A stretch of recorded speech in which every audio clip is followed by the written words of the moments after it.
Hi, and welcome back to Building Your Personal Brand for Women Over 50. So today we're going to be doing step 3, which is finding your target audience. Why is finding your target audience so important when building your personal brand strategy? Because you need to know who you're talking to.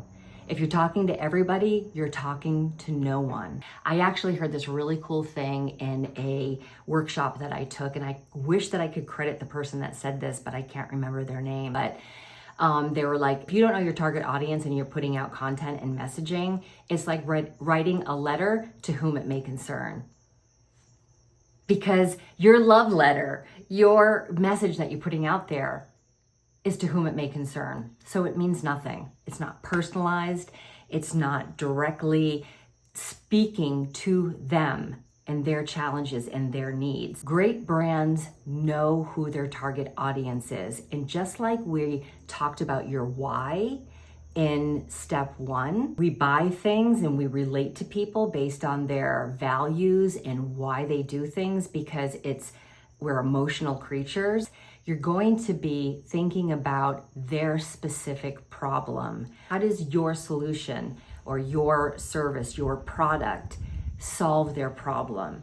So if it's too general, you're not talking to anyone. And in the sea of sameness, like we keep talking about, everybody trying to look the same, be the same, say the same things, if you don't have a specific persona, a buyer persona, which is a client, a target audience, if you don't have somebody in mind, your messaging is going to fall flat. You think about that, make one person out of it, right? And how old are they? Where do they live? How much money do they make? It's about demographics, but it's also about psychographics. So what problems do they have? What keeps them up at night? This is going to help you when you are writing your content, because you want to think about your target audience with every single piece of content that you put out to ensure the message is speaking directly to them so that they can relate to it, right? And so that's why all of these steps tie into the overall picture. When you're getting to your content strategy and you're getting to your visuals and how you're going to bring your brand to life, you not only want it to be authentic to you, you also want it to appeal to your target audience. There is a exercise in the workbook. If you're following along, the workbook is in the show notes.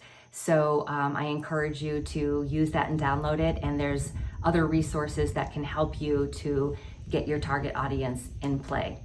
So next time we'll be doing step 4, which I'm really excited about, and that is knowing your competition. Very important to know who your competition is, not only for the competitive edge and to feel threatened, it also can lead to collaborations.